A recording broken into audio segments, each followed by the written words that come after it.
এখানে সমাপ্তি ঘোষণা করছি। এই দিল্লি না ঢাকা, ঢাকা দিল্লি না ঢাকা, ঢাকা নিরাপত্তা সংগ্রাম, ঢাকা ঢাকা নিরাপত্তা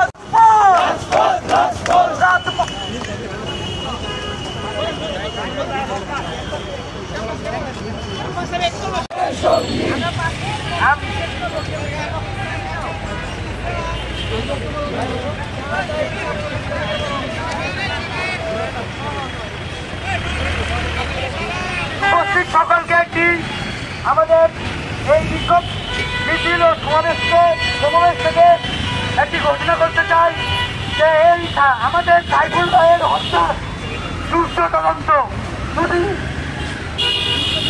সুষ্ঠু বিচার যদি তাৎক্ষণিকভাবে না করা হয় এবং যথেষ্ট সম্ভব এই নিশ্চিত না করা হয় আমাদের এই আন্দোলন চলতেই থাকবে।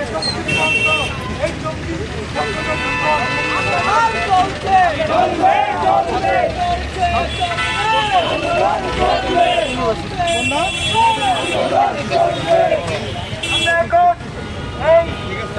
আমাদের সাইফুল ভাইয়ের হত্যার যে আমরা বিচার সময় করতে চাই এবং এই সংগঠনকে সাথে বাস্তবায়িত করে আমাদের এই দাবি সকলের দাবি আমরা এই রাষ্ট্রপতিকে জানাই।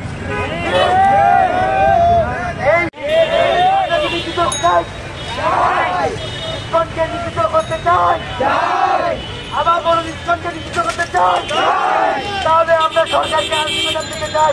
আমাদের এই ছাত্র জনতা কখনো জঙ্গিবাদকে প্রশ্রয় দেয়নি এবং জঙ্গিবাদকে আগামীতে প্রশ্রয় দিবে না ইনশাল্লাহ।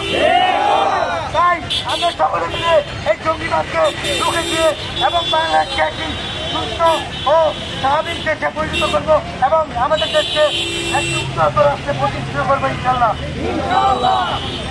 সাইফুল ভাইয়ের রক্ত, সাইফুল ভাইয়ের রক্ত, সাইফুল ভাইয়ের রক্ত, সাইফুল ভাইয়ের রক্ত, আমার ভাই কবরে, আমার ভাই কবরে, আমার ভাই কবরে, পুলিশ কেন বাহিরে, আমার ভাই কবরে, পুলিশ কেন বাহিরে, আমার ভাই কবরে, ইসকন তুই জঙ্গি, ইসকন তুই জঙ্গি, ইসকন তুই জঙ্গি।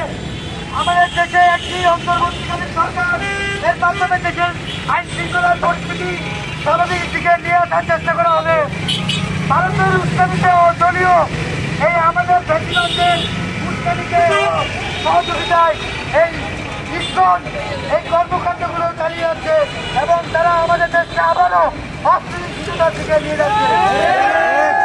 আমরা শুধু ছাত্র জনতা নয়, আমাদের সাধারণ জনগণ সকল দল মত নির্বিশেষে সকলে এই জঙ্গি সংগঠনের বিপক্ষে রুখে দাঁড়াবো ইনশাল্লাহ। আমরা কি দাঁড়াবো না? আমরা যেভাবে এই জুলাই অভ্যুত্থানের রক্ত দিয়েছি, আমাদের ইউআইএর সন্তায় তাদের রক্ত বুকের রক্ত ঢেলে দিয়েছে শুধুমাত্র এই ফেস্টিভালকে উঠিয়ে দেওয়ার জন্য। তো আমরা ঠিক এই জঙ্গিবাদের বিপক্ষে অবশ্যই মাঝে থাকবো যতদিন না এই জঙ্গিবাদকে আমরা নিষিদ্ধ ও বাংলাদেশ থেকে বিতাড়িত করতে পারি। তো আমরা সবাই